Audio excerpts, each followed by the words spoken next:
Pandora's Hope. Today is the day we move into our dream home. It was a year ago that my parents offered us the land where their house used to stand, on the condition that we lived together. We wanted to be particular about it, so we decided to build a new house instead of renovating it. Of course, the fake house has a specially designed space for us to spend time together. Our new home is a relief. Moving is hard, but even the tiredness is a joy.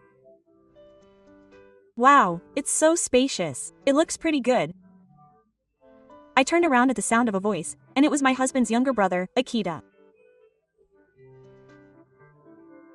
He lives alone and occasionally comes back to his fake family home, so we've seen each other many times before. What's wrong? All of a sudden, if you were going to come, you should have done it. We're still in the middle of moving, and it's not a situation where we can just tell him. I had intended to say that, but then he said something unbelievable. Didn't you hear? From today on, I'll be living here too. I was shocked by this unexpected declaration, as if I could see right in front of me. Akita said that the space where he would be living would be the space where his father-in-law and the fake house would be living. Sure, there was plenty of room, and it might be strange for a normal person to be so shocked. But the problem was that it was not normal. First of all, it was an adult, but she didn't work much and lived in a state of almost unemployment. She said that even when she did have a part-time job, she didn't last long and that it was a shame to be employed by others. She said that she was the one who created the company and employed others, but she didn't have a clear vision for it. On top of that, she had a sloppy personality and was carefree about everything. My husband is a serious and easygoing person, but the reason my younger brother grew up like this is because my in-laws spoiled him. Even this time, it seems that I fell behind on the rent and came to her parents crying. Gifu probably didn't tell me about it because he knew I would object if he told them in advance. However, since there was no place to go, there was no way I could object now. He said he would move out if he found a job, so all I could do was pray that it would move out as soon as possible. A month after moving into the new house, my prayers had not been answered, and Akira was still crying. If he was just there, it would be one thing, but he doesn't even think about the burden of cleaning up the shared areas, which are a mess. Speaking of burdens, the financial burden is also quite substantial. The problem was that we had originally decided to eat meals with my husband's parents, and the food we would be provided was fixed. My worries led to an increase in food expenses, but my in-laws only paid the fixed amount. Since they both live on pensions, my husband and I ended up having to pay for that as well.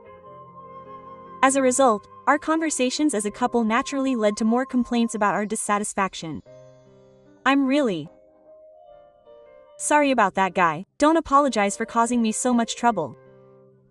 Isn't that what you meant? My husband apologizes apologetically, and I hurriedly correct him. He's always on my side and always does his best. Anyway, I'll talk to him properly again. My husband says apologetically, as if he's still concerned. Why is he going through this? I've only made Akira more dissatisfied. My husband has been trying even harder, but my husband hasn't changed his attitude. He doesn't seem to be looking for a job, and all he does is laze around and play games every day.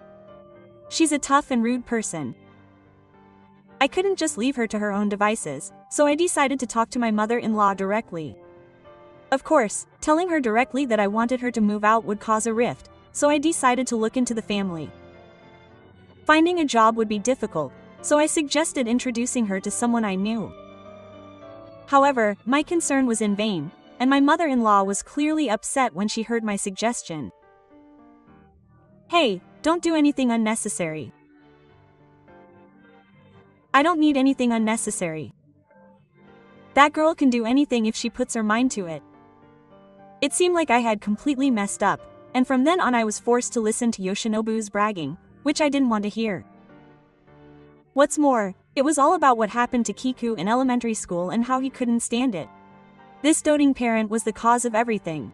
Even though I thought that, I couldn't bring myself to point it out here and now.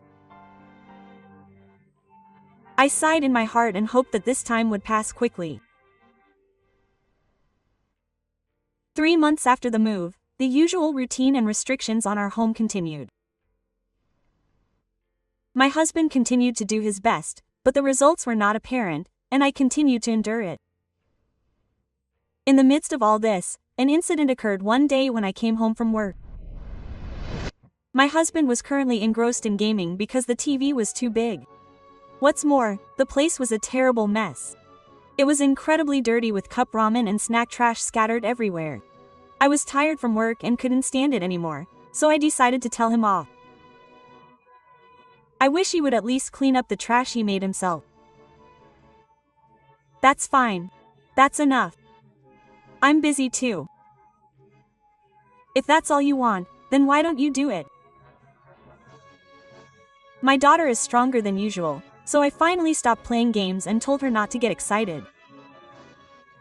Then she said, "I understand," and gave me a vulgar laugh. "I'm just frustrated and want to be loved by my brother." "What are you talking about? I can't believe it." My face was getting hot with anger, and I thought I would explode if I continued like this, so I left. But I couldn't hold it in any longer. I decided to take action. 2 days later, after consulting with my husband, I took action. Take a look at this. When the settlement was over, I spread out the materials I had prepared. They were summaries of how much the burden on housework and finances had increased because of that. And I told the person in charge that I couldn't stand it like this. If you don't intend to look for a job, I want you to leave. I wanted this to somehow change the situation. That was my wish. However, the situation took an unexpected turn.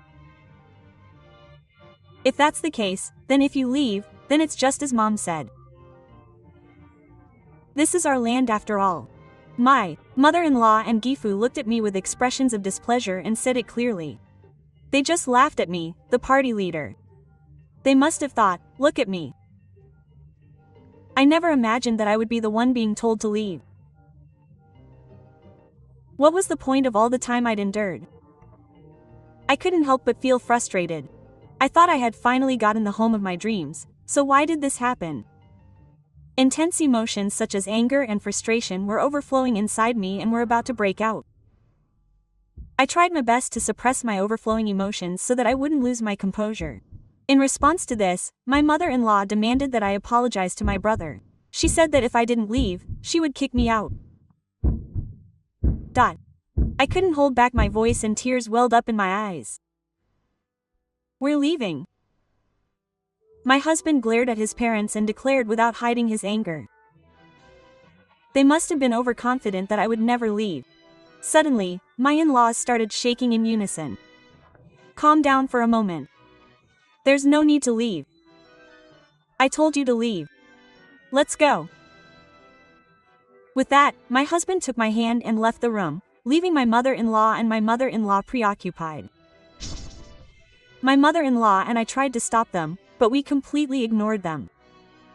I had no regrets about moving into our new home, which had made me so happy when we moved. What made me even happier was that my husband got so angry at his own parents for my sake. I'm glad I married this person. I felt that way from the bottom of my heart. And so, my husband and I quickly began preparing to move out. Fortunately, we both worked part-time jobs, so we earned a lot of money, and we were able to start our new life in the new house smoothly. Once we had settled into our new life, we decided to move to my parents' house. The land belonged to my in-laws, so we wanted to get back the down payment we had made. Since we weren't going to live in the house, this was our right. When our mother-in-law came to visit us, they begged us to reconsider. Please come back. We've changed our minds. I feel bad for you. I even said I would look for a job. The husband stares at the two of them with a cold gaze. He continues, saying that he can't live with people who would hurt his precious wife. And the reason they want you to come back is because you can't pay the mortgage. The expressions on the mothers-in-law's faces change. It's because my husband's words were so harsh. In addition to putting up the down payment, my husband and I were actually paying the mortgage on the house. The mortgage wasn't an amount that two people living on a pension could afford. Gifu denies it, perhaps because of its appearance, but it's clear that the house is dilapidated. The husband points out again that it was you who told them to leave, and firmly states that he has no intention of coming back. There's no way I'd come back to be regulated after all that concentration. There are good and bad things about saying it's regulated. Has his pride been hurt? Gifu's previous attitude is gone, and he shows his anger. It seems that he was really upset that his son called him regulated. I heard later that this was all part of my husband's plan. I don't need the likes of you guys to help me. Then give me back the down payment. You won't need us. Of course. Just wait a minute. Gifu stood up panting and headed to the bank to withdraw his savings. It must have been a tit-for-tat exchange. Gifu would later regret this action. And so, thanks to her husband's plan, we were able to get our down payment back. Aha has no use for this house anymore. We left the house we had lived in for just 3 months with a clear mind. After that, we never lived in this house again. You won't need us. It was 3 months later that Gifu, who had made that claim, called and asked for help. Apparently, a family meeting was held after that and they tried to persuade Aha to work. At that time, Aha passionately told Aha that there was an investment in cryptocurrency that would definitely make money. Apparently, a person she had met online told Aha about it. Gifu, who had used up all her savings on the down payment, put the money up as collateral for the land. When she entrusted it to Aha, it turned out to be a fraudulent investment and she lost everything. It's a foolish idea, as there's no such thing as an investment that will definitely make a profit. It seems that the fact that Aga thought he was a special person also led to this. This was all brought about by the two people who spoiled Akira. We have no intention of helping him. Let's quickly forget about those people and start preparing to build our own home where we can live happily ever after.